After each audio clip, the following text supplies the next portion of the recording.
much can you make from a restaurant review? Like 3 figures to 4 figures. If you're posting every day, does that mean you're eating out every day? Pretty much. Where's the best food in Sydney? For Italian, I love Bar Infinita. Let's say someone from overseas, they come into Sydney, we're gonna have dinner. Where should I take them to? If they're from Southeast Asia, they probably don't want Southeast Asian food. I think they will love Italian, and ragazzi is so good for it. What if I'm going on a date night and I want to sort of not impress a girl, but I want to sort of like. You want to impress. You Okay. Personally, I would recommend Saga Bar. It's like an indoor cave. It has like a really mythical vibe, which I love, and I think it's perfect for a date night. What's the best recommendation for bang for buck? I love Butcher's Buffet. Bang for bucks. Hi, Andy. Hello. Nice. Whereabouts? I noticed an accent. Are you from Sydney or are you from overseas? I am based in Sydney. Yes. What about you? But I'm originally from Malaysia. Ah, yes, also from Sydney. How long have you been in Australia? In Australia, close to 10 years now. Oh, what brought you Yeah. to Australia? Sorry? What brought you to Australia? I came here for uni originally, and then I ended up staying after that just to work. Nice. Yeah. And you've been here the whole time? Been Mm, born and raised in Sydney, yeah. Have yeah. you tried Melbourne or Brisbane? Did you like it? Have you tried? I mean, Or I haven't, but I have visited Brisbane and Melbourne. Like I had lots of Malaysian friends who were from Malaysia and they went to Melbourne to study. And I wanted to come to Sydney because I wanted to like meet different people. Like I know if I ended up going to Melbourne, I would have hang out with the same group of friends. how's your week been? It's been so hectic, December. A lot happening. Well, we can definitely tap into more of that in the podcast. It's like a lot happening for me, like lots of life changes and like updates. What industry do you work in? Marketing. So I work in marketing. Oh, what type of marketing? Is it corporate marketing or uh, Uh, I work see? in a few different industries before, like from FMCG, like Johnson and Johnson, Oh, wow. to like media buying, to travel as well, what include before, and like Big W marketing team too. But right now I am in FinTech. So yeah, marketing is what I love. Interesting. And then how long ago did you start doing all the food, social media content? Oh, that's actually a hobby of mine. Like, I don't even see it as a side hustle. Like, I do get paid sometimes going out to eat, like to restaurants, but I see it as a hobby because it's something that I really, really enjoy doing. And it's been almost 2 years now, I believe. I started posting consistently almost every day, like in the past 2 years. Oh. And then do you have other side hustles, Lydia? Yeah, I do. So I guess the biggest update that I have, like in terms of my life, is that I actually am quitting my job, my full-time job. I know, so exciting.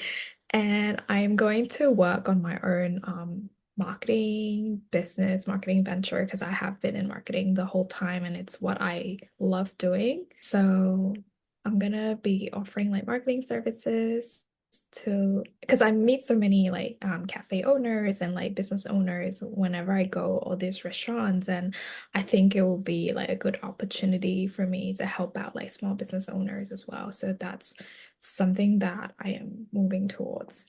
That is so good, and there's so much synergy there. So, like, from the food, Instagram, you're already meeting a bunch of, I guess, cafe, restaurant owners, and it seems like they want your help. Yeah, yeah, like so many people, much more than what I anticipated. Like I was surprised whenever I mentioned, like, oh, I'm quitting my job, I'm gonna be offering marketing services. And like people are really keen and really interested. So I was surprised by the amount of demand out there. Huh. And then, have you already picked up some marketing consulting gigs already on the side, or are you going to be starting from zero when you quit your job? No, no, no, I have. So I'm onboarding a few clients at the moment. I'm already wrapping up my work. This is my last month in my job. So Nice. And what's the main service you want to offer them?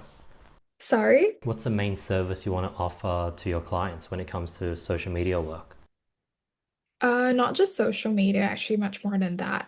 In my full-time marketing job, I'm actually growth acquisition focused. So I'm gonna bring the same perspective as well to my own marketing services consultation. Like it's going to be focused a lot on like growing the business, like with actual return, ROI, and like value. Yeah.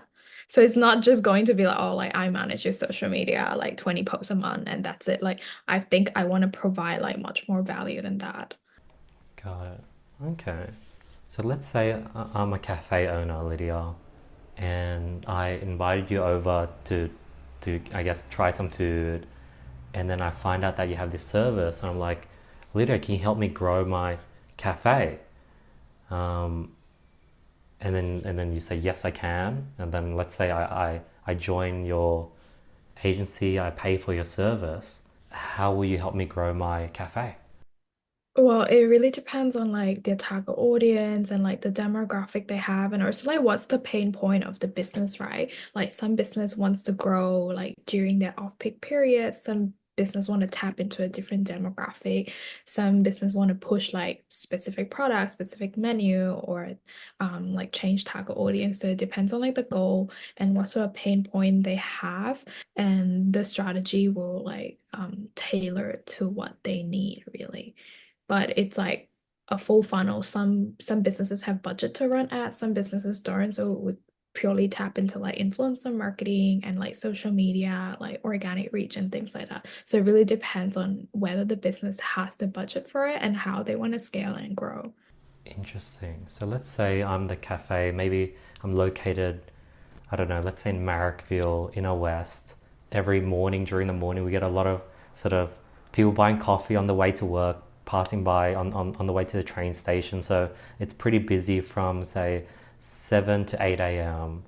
But we're struggling to have people come in after 9 a.m. Also, on the weekends, it's packed in the morning, but the afternoon, it's also pretty empty. And during holiday periods like Christmas, it's I guess we close or people don't go to work, so we don't get any customer. And I'm a small business owner. I don't have that much money to invest into ads, Mm. but I'd like a way to somehow yeah get more reoccurring customers, people coming back, build more people in the off-peak hours. What would you recommend me? This is complete hypothetical. I don't own a cafe store, but yeah. That's funny. I do have a client in Maryville. Okay.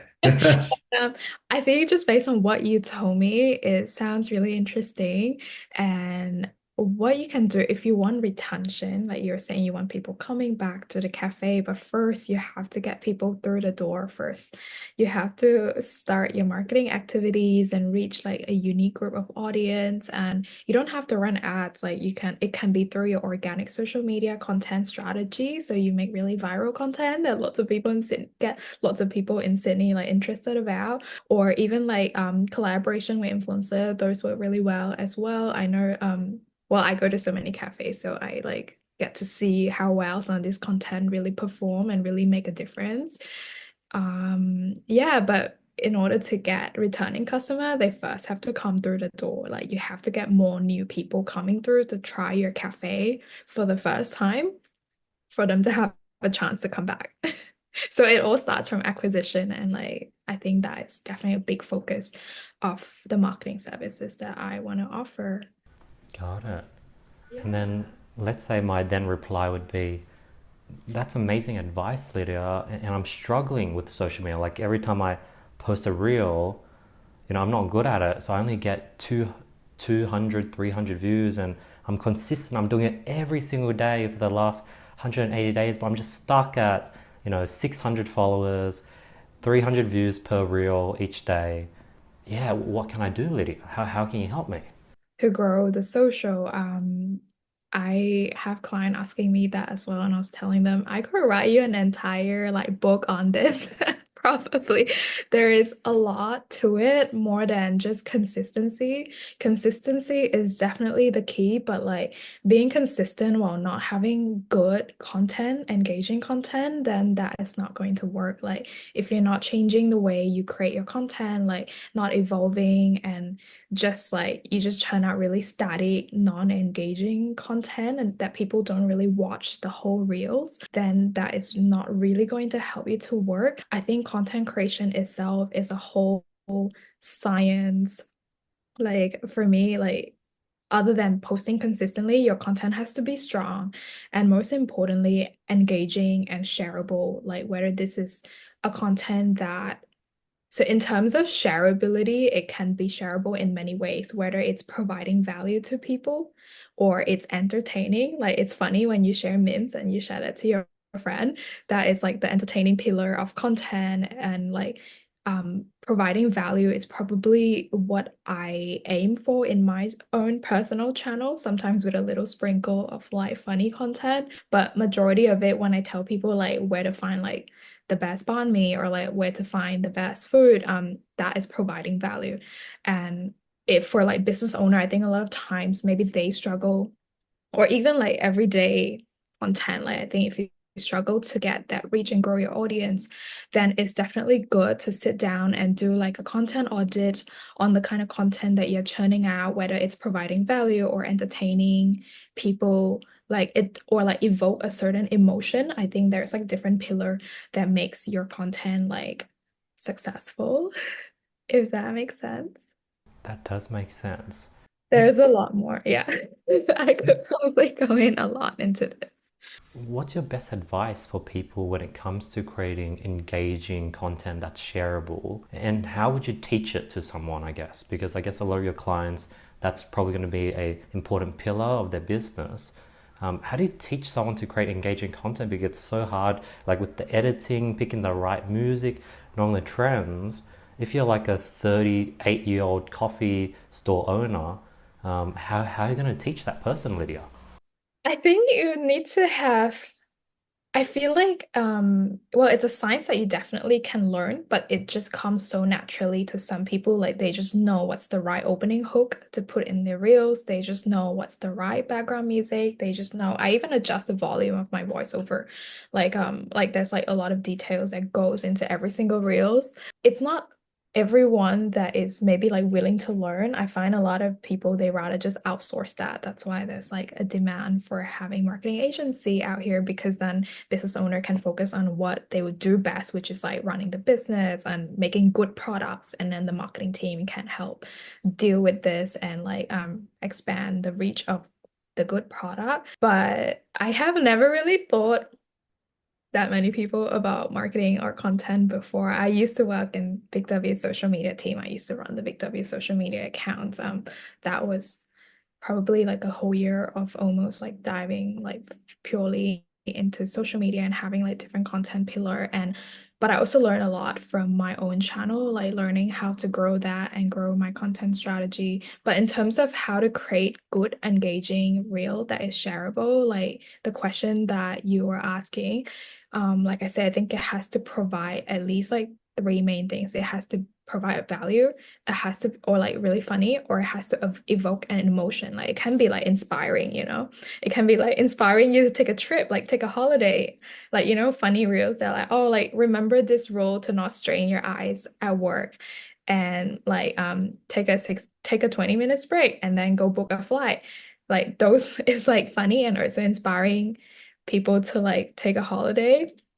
So it has to fit like one of those three boxes in order for like people in order for people to want to share that content to their friends. And I think sending reels is probably one of the strongest thing that any content creator can get just because when someone send a reel, it sends to another person. Like saving it is just like in your list, but then when you send, I think that's really powerful. That's how it reached like even more people through like word of mouth.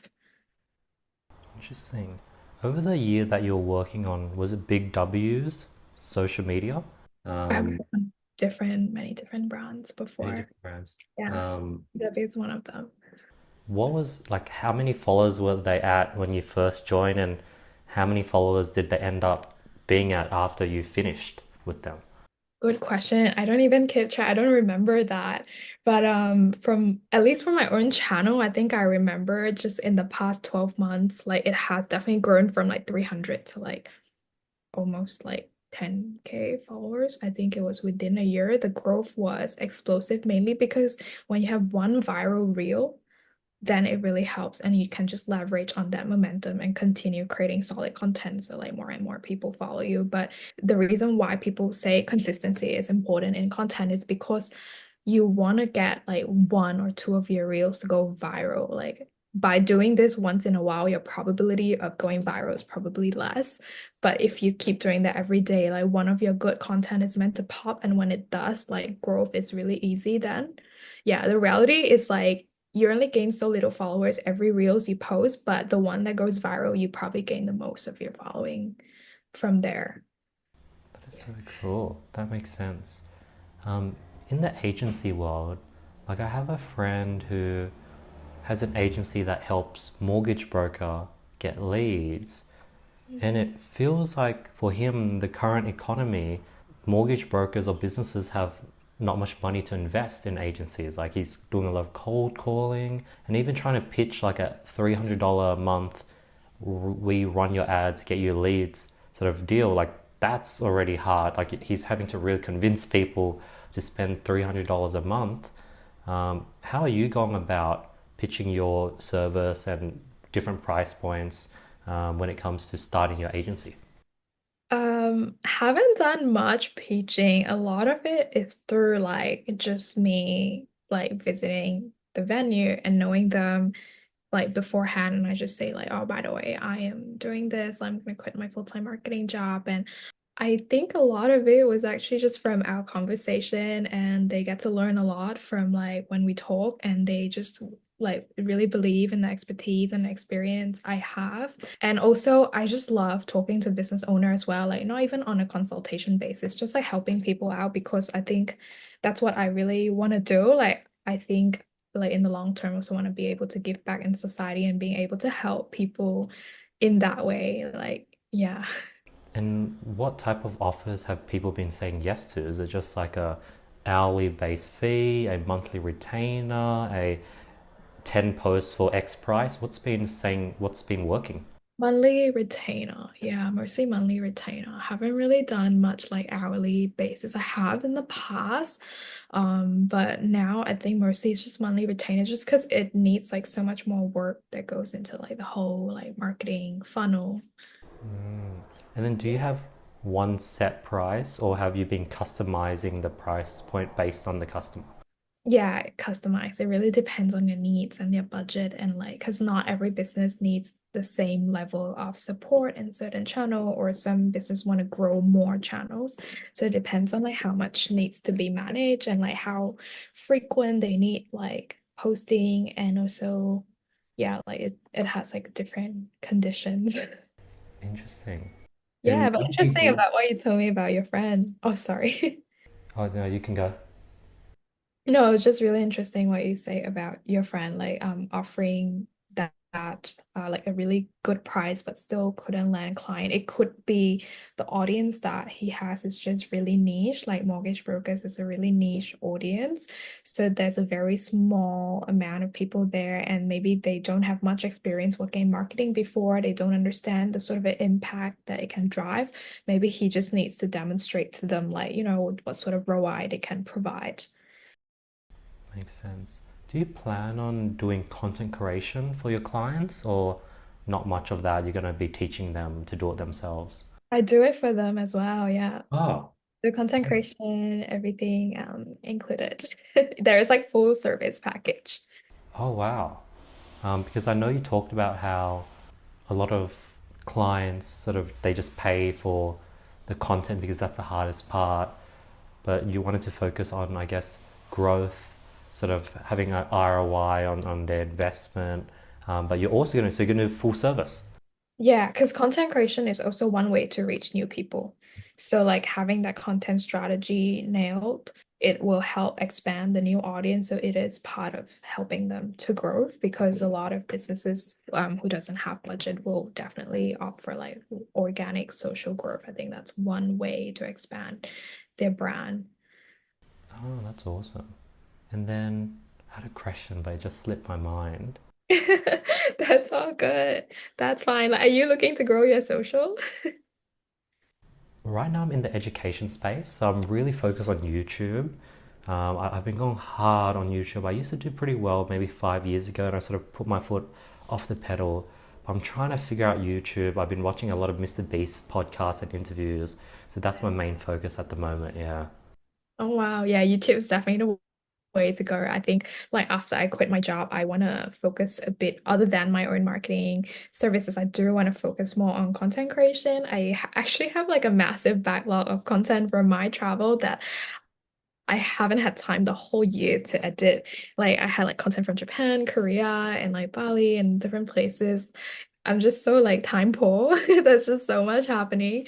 But if next year is I'm going to be focusing a lot more on my own content as well as growing the marketing business. So that's gonna be my focus after I leave my full-time job.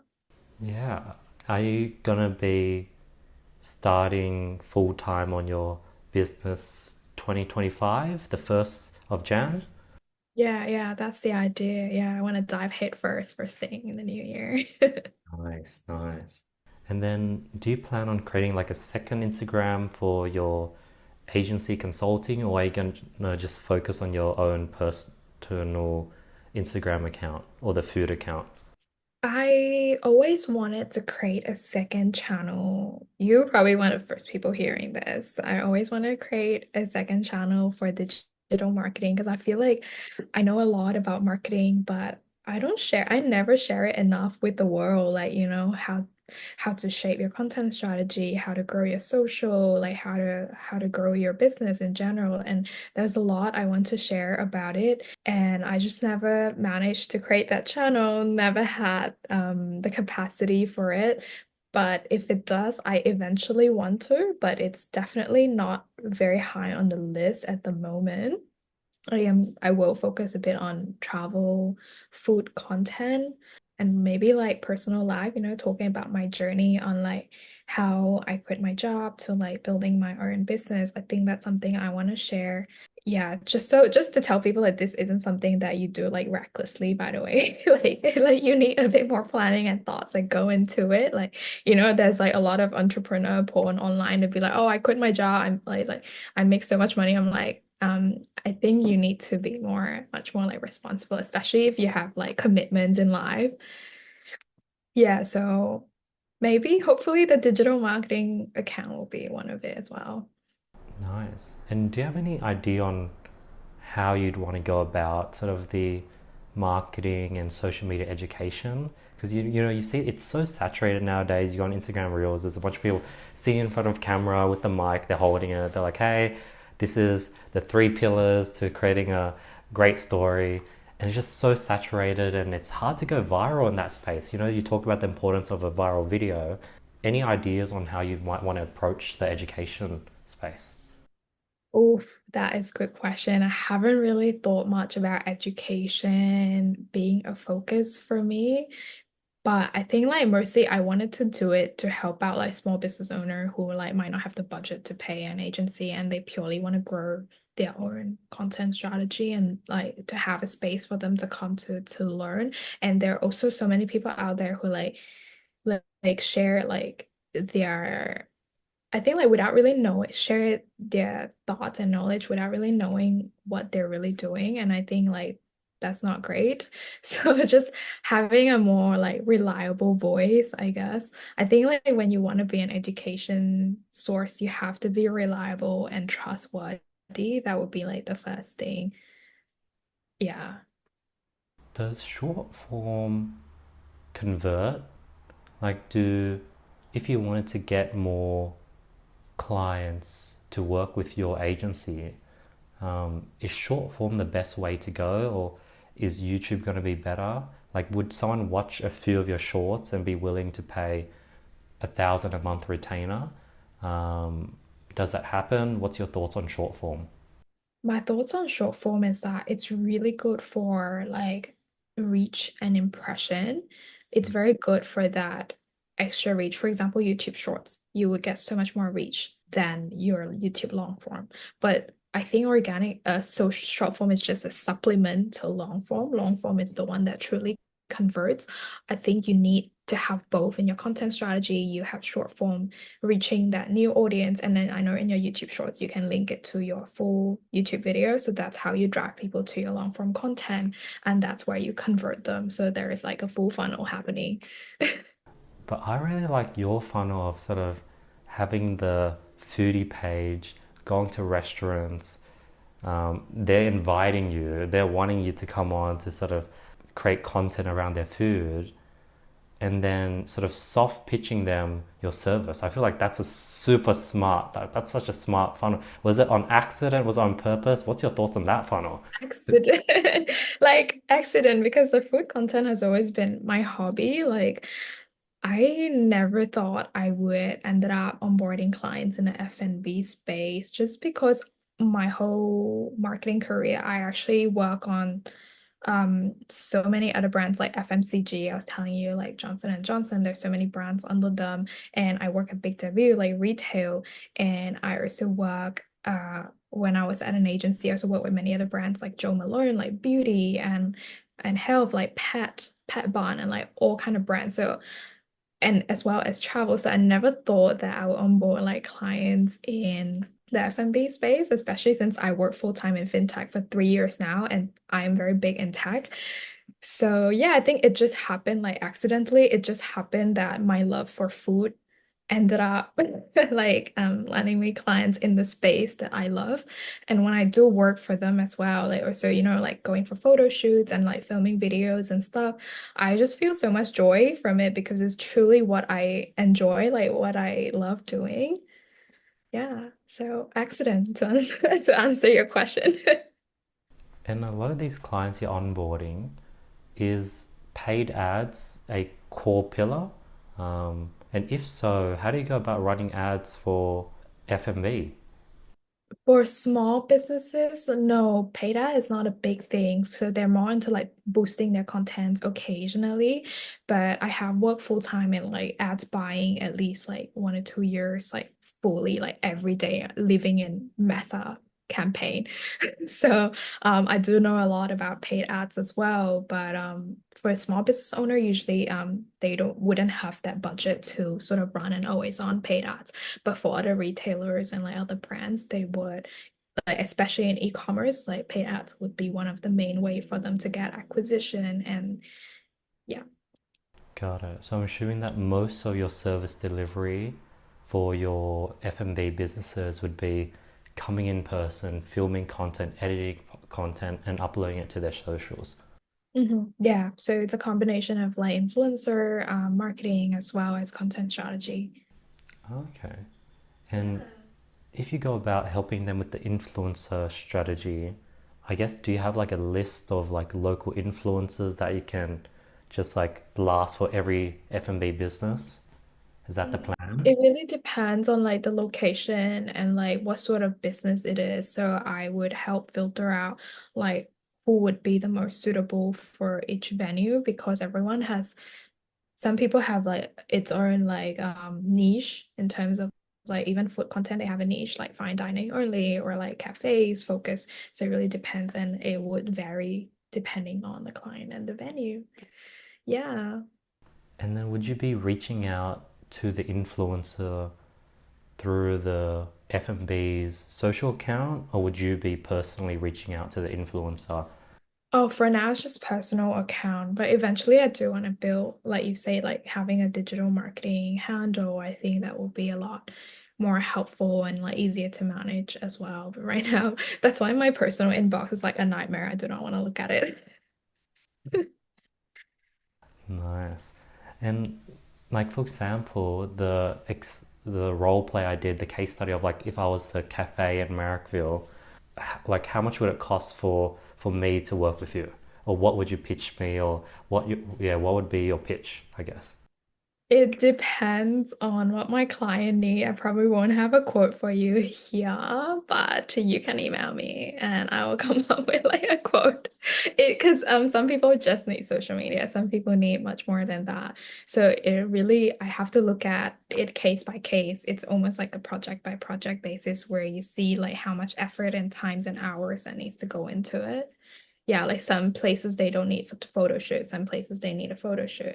Got it. Yeah. I probably won't email you because I don't have a cafe, but Or if you ever have one, or it doesn't have to be cafe. I think initially when I was gonna branch out to my own marketing agency, wasn't going to be cafe focused, but just somehow like I somehow went into that niche. But I am still pretty open to like other clients and like other industries just because I've worked on so many and love the diversity and I love having different challenges and experience. nice. When you started your food account 2 years ago, like how long were you just like going to restaurants on your own and just paying for food and creating content? And at what point did it start transitioning the other way around where like you were starting to get invited to restaurants? And then when did it start getting transitioned to like you're getting paid to go to restaurants? That's a good question. Let me think. I almost want to look up. I was like, when did I first got my first invite? I feel like I have always gone on restaurant on my own, like for as long as I have been here in Australia. Like I say, I've been here almost 10 years and I just have that love of exploring new places, new restaurant every time something new opened up. And I just had so much content in my phone. It was like a backlog of content. I'm like, what do I do with this? So I just ended up making a TikTok. Actually, it was TikTok. That was the first channel that I started growing. And Instagram was something that I reposted on like Hootsuite or something at the back of my mind. Like it was just something that I repost from my TikTok. So I was actually focused on creating my TikTok and growing that channel back then. And it started as Sit Foodie on TikTok. So it has a different name than my Instagram account. And I would say maybe 6 months, around 6 months in, I started getting invites. And in terms of getting paid, maybe a year in or less. But yeah, I think I put a lot of my marketing knowledge into building my content like personally. That's why like, I put a lot of optimization, like, like having strong hooks and having strong visual, having strong music, and also SEO. SEO on TikTok is massive. So what you are in your captions important.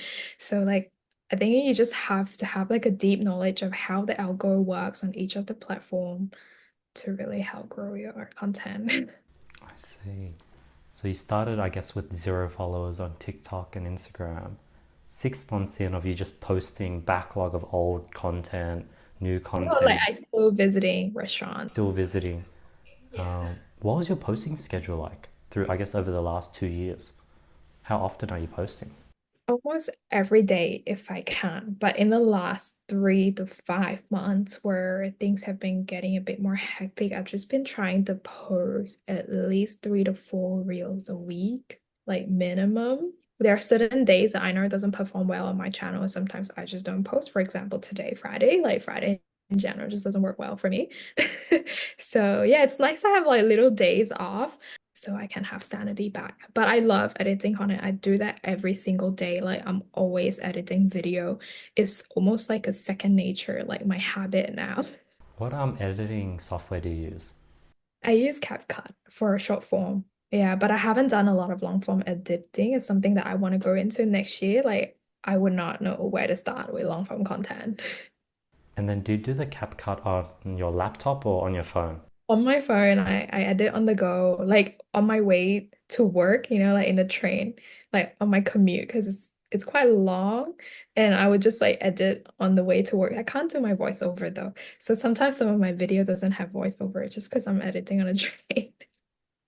And then if you're editing on your phone, how do you line up the video, the voiceover? Oh, I guess you can move things around. And is it hard to cut out micro pauses or yeah, how do you edit on your phone? So used to it because you can zoom in like to like millisecond and stuff. Like you can like zoom in each of the scene and you can really like cut like like 5 seconds, 6 second in. So yeah, like CapCut is amazing. Would recommend. Oh, that's so cool. And like, if you're posting every day, does that mean you're eating out every day? Pretty much.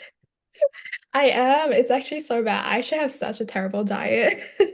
I eat out a lot, at least 4 to 5 times a week, like in terms of like, like dinner and stuff. I think most of the time that I eat in is like weekday when I work and I have no time and it's real busy. So weekday lunches, it's quite healthy. I usually just go for like sushi and that's my go-to meal because it's like raw fish. There's no oil. It's like low calorie, healthy, and quick. But I do eat out a lot, and I do want to increase my workout frequency if I can. Like right now, I only work out on Saturday morning, but in the past, I used to work out a lot more. But work has been really busy this year with like a small promotion that I had, so didn't have time. Nice. I think that's always a good goal to increase the workout frequency. Are you always going to new places, I guess? Because, and how do you like plan and decide? Do you have like a calendar with like all the different places already scheduled out for the next 2 weeks on where you're gonna eat? How do you organize it all? Yeah. There's a whole calendar of where I'm going for the next 1 month. Like I think I usually am quite booked out at least a month in advance. Sometimes I do squeeze in like last minute bookings, but I'm pretty sure I'm not the only one. I think a lot of foodie in the space is also like that I personally know. I know like it's quite busy, especially with travel happening in December. Like people are quite booked out and have very limited capacity.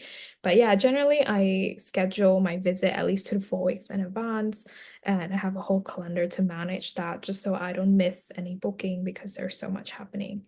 Wow. And then I guess your next 30 days, is it a mix of some days would be just lunch, some days would be brunch, some days would be dinner, some days would be two places in one day? Yeah, it's a mix. And also I write down like when I have to hang out with my friends, it's also in my calendar. I'm like, so I don't like overlap and double book myself. Like I add in everything, like if I have to catch up with friends or for brunch or like dinner. So that's like a whole calendar. And then are you able to just squeeze your friend into that same lunch or brunch or dinner and get them a free meal as well? Yeah, yeah, 100%. I bring them along and they love it. I usually bring my friends. So like it's mostly my boyfriend, like my partner, because like we just film so quick. Like he knows what I need and we just get it done in like 15 minutes and finish. Ah, and I guess you film content before you eat and then you just eat and then you film a bit of content after. I don't really like to eat my food cold, so I like to like film it fast and then eat it while it's still hot, so I can actually give a really, I would say like more accurate judgment and opinion on it. Like if you eat the food after an hour where it's like cold and soggy, then it's not the same. Mm. And then all these requests, are they just like inbound? People email you, DM you, and then you're like, I'm free next month on the 10th of Jan for dinner if you want to invite me. Is that usually how it works? Yeah, yeah, I think that's usually how it works in the space to with like most food content creator. Mm. Yeah, but yeah, my inbox has been getting a bit crazy lately. Just haven't had the capacity to respond. Yeah. And then how does paid sort of invites come to picture? Do you sort of just take what you can get? If it's paid, it's paid. If it's not, you just show up and try out the food. And are you obliged to do a video for every single spot, or do you sometimes just do photos? Oh, it depends. It really depends. Like when they invite you, they will sort of usually will specify like if they are looking for any posts in general. Some might just say come and experience the place, and if you love it, feel free to share about us. But most of the places they will tell you, oh, we need like an IG reel, we need like a TikTok, and yes, some it's like a post. It really depends on each of the venue requirement. And then in what scenarios would it be like a paid gig versus just show up and we'll give you some free food? I think it depends if the venue has budget or not. Like, not every venue would have budget. Like smaller businesses, they might not have. Okay. And then are there scenarios that you turn down or you don't reply to sort of invites? Or do you say yes to everything? No, I can't say yes to everything. There's like I have no capacity to say yes to everything. I actually turned out recently, I'm not really taking that many collabs anymore, mainly because of capacity. I probably say no to most things these days. Only if like something that I think will do really well. I think after making content for 2 years, you can sort of tell before you post a video, like, this piece of content is gonna do well. Like, your audience is gonna resonate. There's certain content that does really well on my channel, and like, you just know your audience love, for example, like all you can eat, like, they love this. Like that kind of content works. So like, yeah, if it's something that caught my attention and I know like it would do well, yeah. Oh, so I guess as of now, what have you been focused on saying yes to? So I guess there's the all you can eat type content. What other things have you been saying yes to? Like new venues, and like if they have like really interesting dishes, or like I also look at their Google reviews as well before I go to see if it's legit. I don't wanna recommend places that are not good to to the people that are following my content, because I think I wanna share content that I genuinely like, especially places that I really enjoy. Got it. So I guess so 2 years ago you had zero following on TikTok and Instagram. 6 months in, you started having people invite you to places and give you free food, I guess. How many followers were you at 6 months in for that to happen? You will be surprised in Australia, even if you have just like 1 to 3K or 5K followers, you will already start getting invite. Even at 500, if like your content really does well, like I feel like following is not even that important anymore because I work in marketing. I think that's not an important metric. The most important thing is definitely like the amount of reels view that your account has. You can see people with 500 or 1K following, but they have like 10K views. So that would be really worth inviting. So it really depends on like the Reels views. And then when you were at, I guess, 500 followers and people were inviting you and giving you free food and lunch, dinner, how were they finding your content? Was it just organically they would go to the Explore and Reels and they'll see you and they'll DM you? Is that how they found out about you? Yeah. Yeah, I think so. But I'm pretty sure I only started getting invite at least with 1K followers in back then. But I reckon it's just like comes up on your feed, like cafe owner, business owners, restaurant owners, and then they would just reach out. Yeah, or maybe they look at other people pages and like find like other influencers. Yeah. And then 12 months in, that's when you started getting paid gigs, right? What were you following then? I don't actually remember what's my following then, but then again, I think following is really not very relevant. Maybe 5K, I would say, but um I think people who are willing to pay, they know that your content will do well. That's why they have the budget for it. So it might not be the following indicator that they're looking at. It's probably about your account, like video potential reach. Got it. I think the audience is probably curious, but like as a foodie person, like how much can you charge or how much can you make from a restaurant review?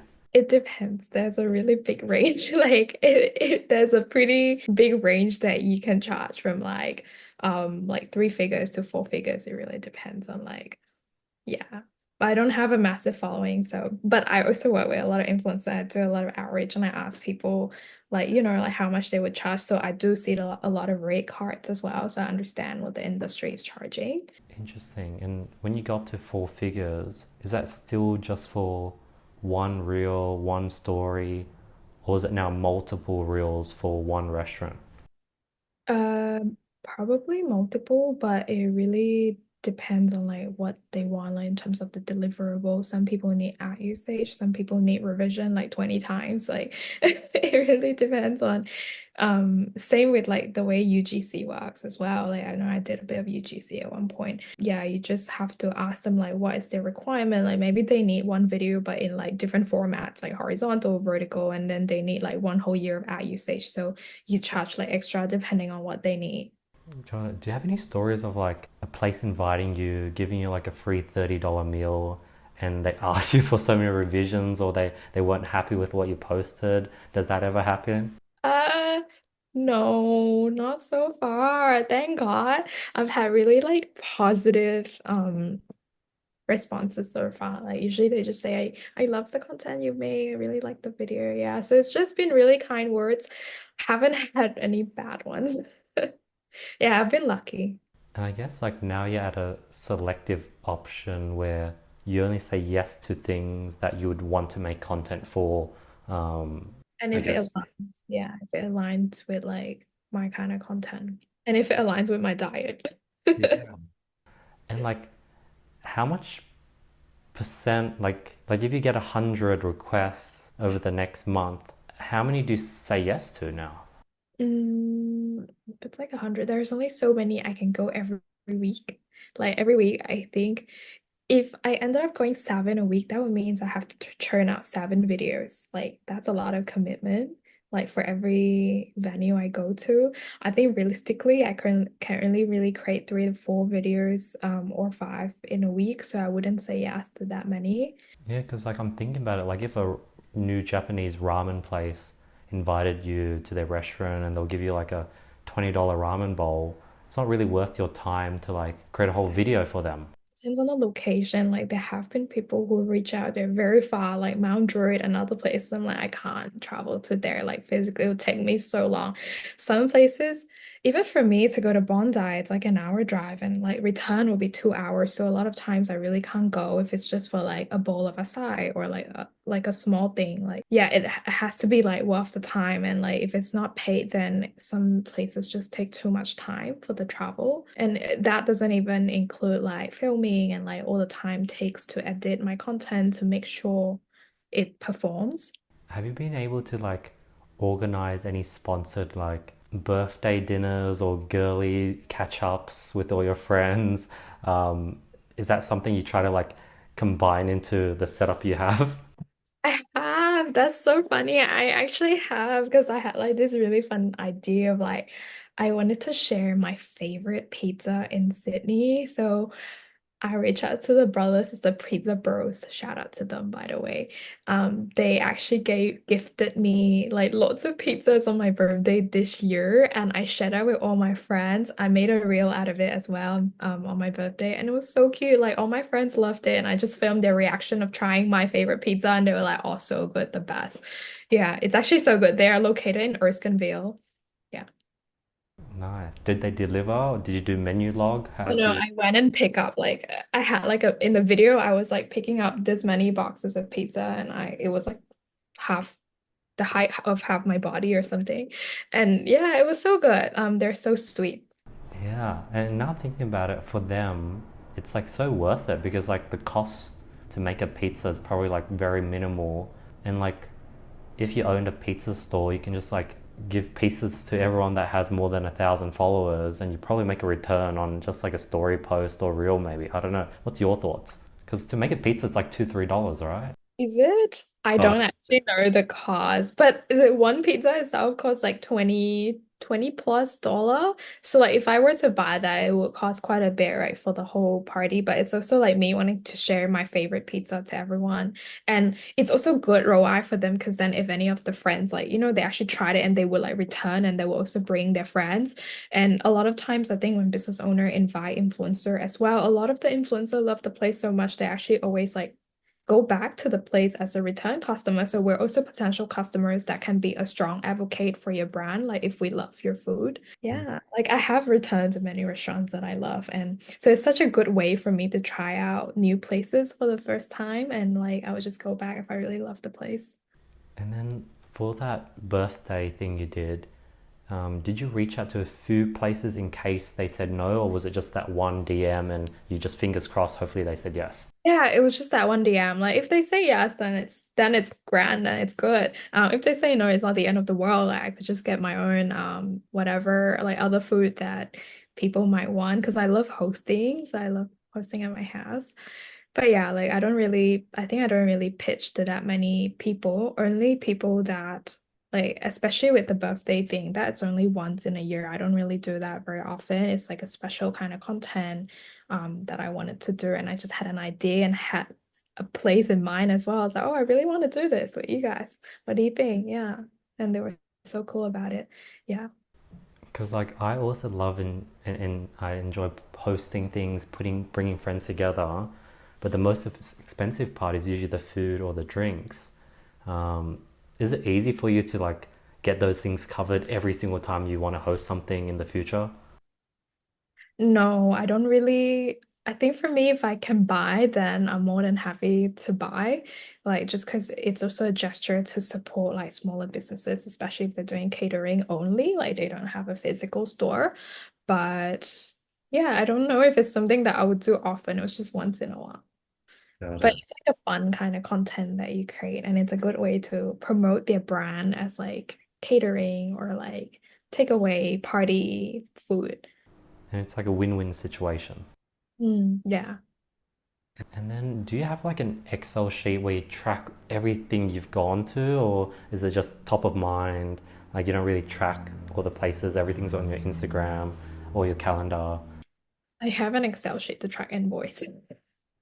But other than that, I do have another Word document that I track like the places I have been to. I also write down a lot of notes on my phone on all the dishes that I ordered and the price and like what I think. Actually, I remember what I think about each dish, so I don't really write that down because I actually remember every dish that I have. Like majority of them, I just have such a strong passion for food.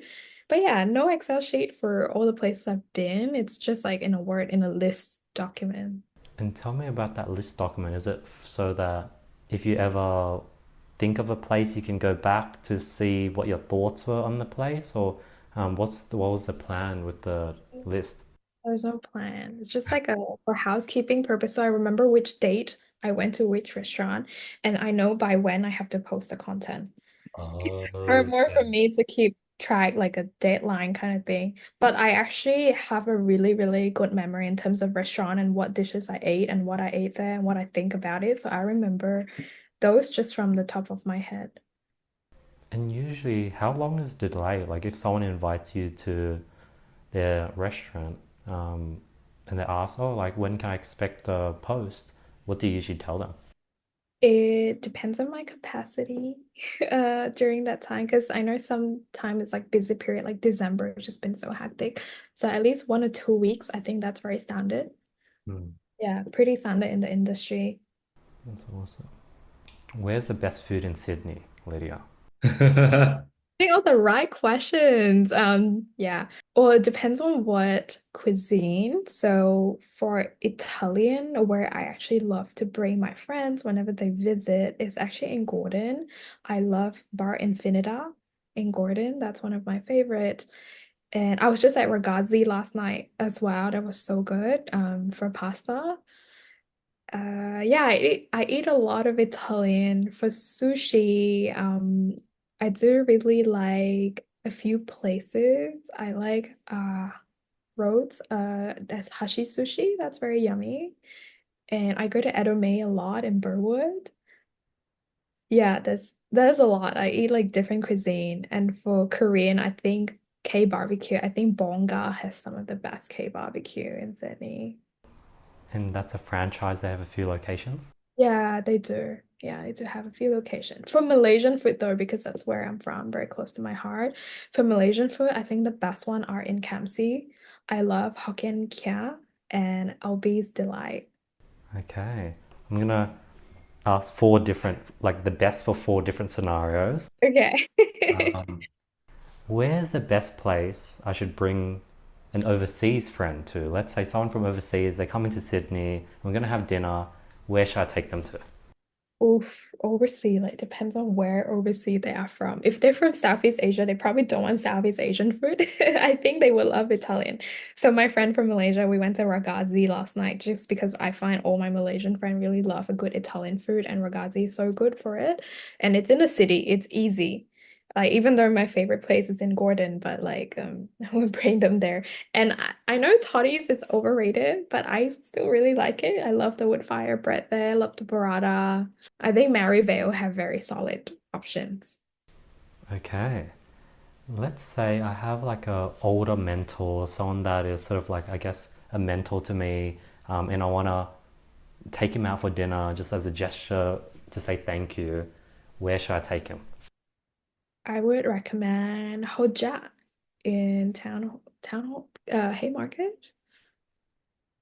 And why? Maybe I'm biased, but it's Malaysian food. It's like slightly fancy. Okay. Yeah. Now, what if I'm going on a date night and I want to sort of not impress a girl, but I want to sort of like, You want to impress. You want okay. you want to There are lots. I know my friend has like gone to like Grana and like Mateo, like there's like famous places in the city. But personally, I would recommend Saga Bar. I think that's definitely a place to impress because it's sort of hidden, and when you go in, it's like an indoor cave. It has like a really mythical vibe, which I love, and I think it's perfect for a date night. Okay. And then what's the best recommendation for bang for buck? Like, I want to make the most out of the dollars spent. Yeah. I love Butcher's Buffet. Bang for bucks. Yeah, like an all you can eat. It's always bang for buck. Nice. Okay. Yeah, I think that's sort of like most. Yeah, I'm out of questions. Were there any other things you wanted to talk about, Lydia? But this was a fun question. You're like a straight shooter, so you're just shooting every question down. But yeah, I had fun. Were there any other things you wanted to talk about by any chance, Lydia? No, I think we covered a lot of things. Very happy with our conversation. Yeah, and I think it was really enjoyable. Like, definitely was like nervous coming on here because I've never done a podcast before, and I never talk like in terms of like long form. Like, this is so long. Like, usually my video is like what, 15 seconds, 20 seconds. Yeah, which is like so different from like sitting down and like sharing your thoughts and opinion on like all this stuff. I could definitely feel that. Like you have like short form energy. So like I'm racing to like come up with new questions and like before I can write down the next question, you already answered the last question. I'm like struggling to keep up. You have short form energy for sure. I know, I definitely have very short form energy and I'm very like quick. Like that is so funny. That's good to know. I think it must have been like because of my attention span as well. And you know what it is? I think it's a marketing thing. Like a lot of my friends in marketing, they're pretty quick pace. Yeah. Yeah, very. It was just like, yep, yep. Like we get things done so quick. Like my social media manager, she'll ask me a question. I'll be like, yep, do this. Use this hook. I think you should use this scene. Like it's like quick. Nice. Last two questions we usually wrap this podcast with. One, any recent discoveries that you've implemented to your day-to-day life, Lydia? Recent discovery, good question. I think I want to implement much more AI in my life. Like I was just talking to my partner the other day. I really want to be able to incorporate more of like Chat GPT usage to my life. I use it a lot for like marketing stuff and also day to day at work. Like I really encourage everyone on the team as well to like incorporate that into the workflow.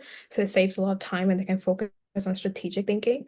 But personally, I want to incorporate more of that into my life. Like I used it for like trip planning, and I know like some people like use it to like plan their day, plan their life. You know, you can even plan like your diet. Like you can tell them your BMI, body weight, height, and they can even recommend like workout as well for you. So yeah, that's one thing I would love to incorporate more. You mentioning AI made me think, like recently I've been running some Facebook ads and you've lived in the meta ads. What's your thoughts on always checking the options for like Advantage Plus or like the sort of the option where you let Facebook control where the placements are, creatives, giving them dynamic creatives. Do you like to turn those on or do you like to keep them off and have control where your ads is seen, what it looks like? Or do you want to let Facebook take the reins? What's usually works better for you? I think if you let Facebook takes the reign, then in terms of the cost per, they will be able to come back with a very efficient cost per engagement, cost per click, but you cannot quite guarantee the quality of that. So you can always let it do just test everywhere, and then you study your return per ad placement, like where it's giving you the best ROI, and then you can manually switch off and like manually optimize because then maybe within your first week or second week of testing, you already know this channel does give very good cost per conversion. But in terms of lifetime value of customer, maybe it's not giving you high quality customer. So I think like eventually if you already have enough studies and finding and you know which one does well for you, then just pick what you know perform best. Like for example, furniture, a lot of times you see them on marketplace running the ads, so they know that's probably one of their best channel, and you want to switch off other placement that are not so relevant. Got it. What's your thoughts on the multi-advertiser? You know, there's that box where it's like you can your ads will be next to other ads. Do you like to turn that on? Do you like to keep that off? Does it make a difference? Oh, haven't really looked too much into that, but maybe I should. And then I guess this is probably easy. You probably know. With the text, like the caption, the headline, do you like to max it out and give Facebook five different options to play with, or do you just do one? I think give it options unless you already have your winning creative. Yeah, like at the beginning of like I guess your campaign also runs in different phases when it's just first starting to test out. And I know Facebook will also optimize towards like the best performing ones eventually. Like they know like which one drives you the best cost per click, cost per engagement. So they know like which one to optimize towards. Definitely just give it many more options and then it can optimize later on. Makes sense. And then audiences. Do you like to like do interest targeting? Do you like to do no targeting? Do you like to do the advantage plus targeting and let Facebook target who they think would work well for it? Yeah, how do you go about targeting? Interest targeting. Like, especially if you're in a certain niche, like you already know certain people buy your stuff. Like if you're in health and wellness, then you want to be targeting like that specific interest. So I think that really helps to telling the algo like this is where my audience live, and then they can further optimize.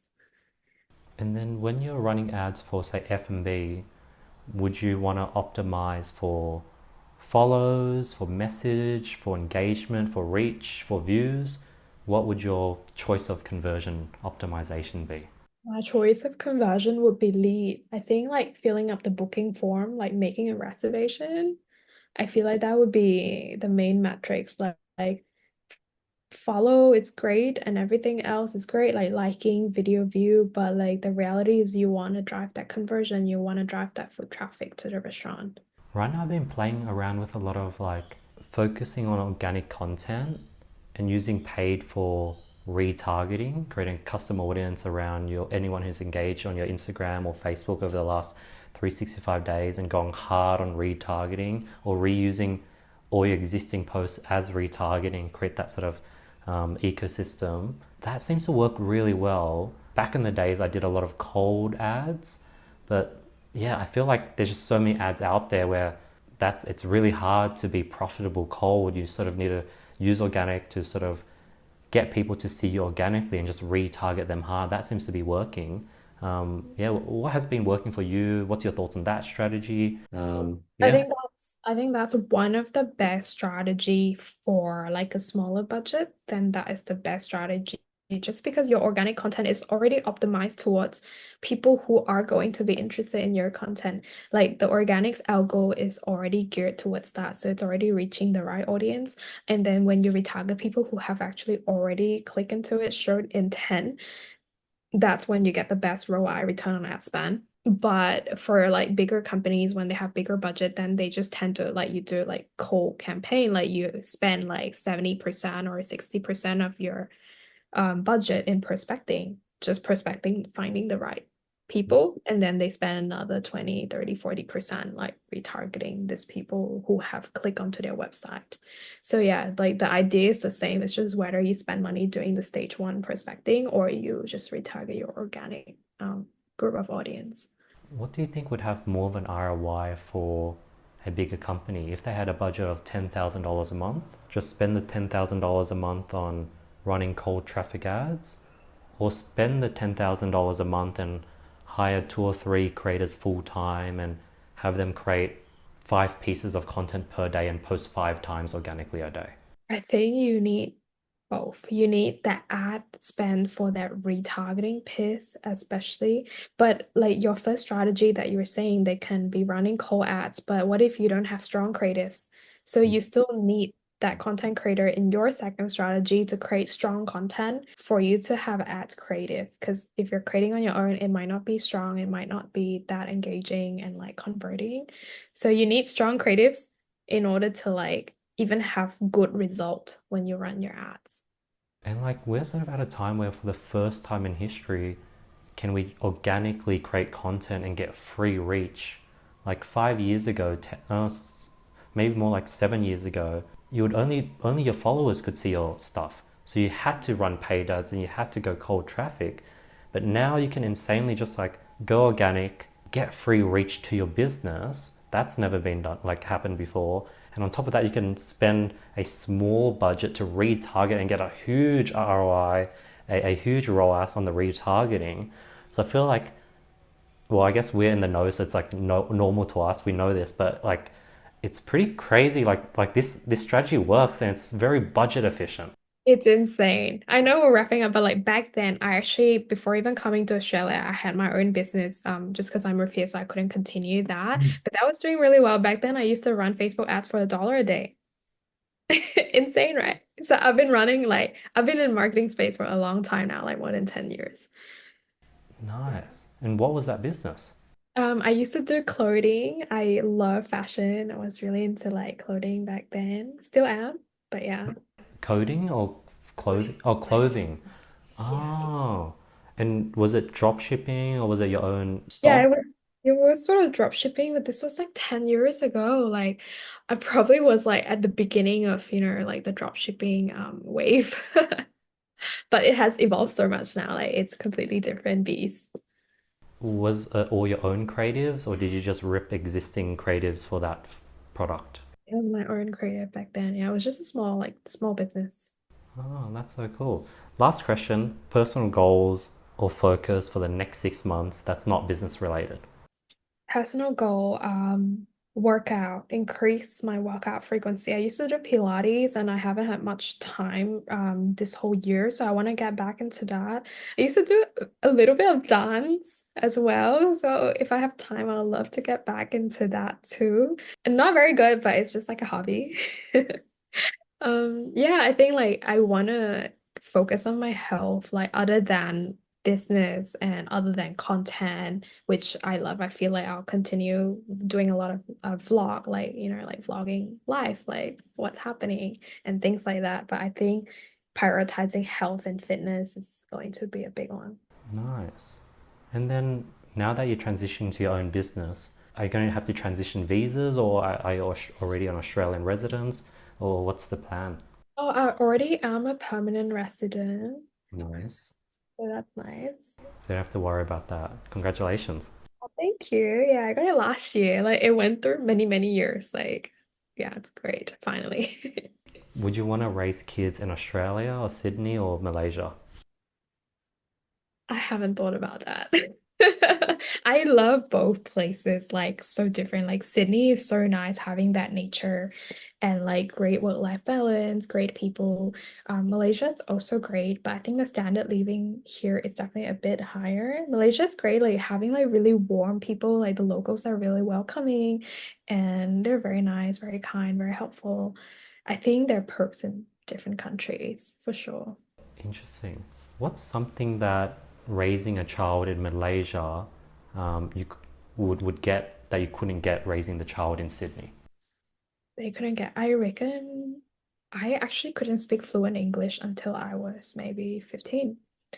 I went to like a Chinese school growing up, like primary school. So I speak Mandarin at home too. That's my first language with my parents, but I've been here close to 10 years without my family. So I've just been speaking English every day. But like growing up, I think if they grew up in Malaysia, they would be able to pick up so many more languages because in Malaysia, like most people, like Malaysian Chinese, they would speak Malay, English, Mandarin as basic three languages. And then on top of that, Cantonese is really big in KL, so I speak Cantonese too. And with my grandparents, I speak Hokkien. I know, so I think that's one thing that you get, at least, yeah, at least. And I can read Korean, like I can read some Korean. Yeah, I used to learn in Malaysia, I used to learn Korean and French when I was in high school. Insane. I So you think they can get to learn so much more. so you can conversate in 7 languages? I can't speak French anymore. Like no one practiced with me and like yeah, and very little Korean when I travel. How did you maintain 6 languages living in Australia for 10 years? Did you practice Duolingo, or was it just you learned from your childhood so somehow it stuck this whole time? We learn from your childhood. Wow, that's so cool. Yeah, Lydia, where can people get more of you? Sorry. Where can get people more? How can the audience get more of you? Get more of me. Oh, okay. I was like, more views? More of me on social. So on Always Hungry, it's where I will be sharing in 2025. I'll be sharing more travel food content focus. Um, yeah, and there I have my personal account, but I don't really use that. So maybe just Always Hungry. And I will be working on my own YouTube channel as well. Right now, I only have shorts in there. I don't even remember what's the channel name. Was it Always Hungry? But I will be posting long form next year. Awesome. We'll link it below. Thank you so much for your time, Lydia. You're very chill, very quick, but you're also really passionate about what you do. You sort of, I guess that's sort of why you've been in the marketing world. I can definitely see that you love marketing. It's sort of in your bone. But yeah, thank you so much for your time today. Yeah, awesome. Thank you so much. It's been so fun talking to you. Guys, if you made it this far, hopefully you guys got some value. And I'll see you guys next week on another episode. Peace. Thank you. Bye.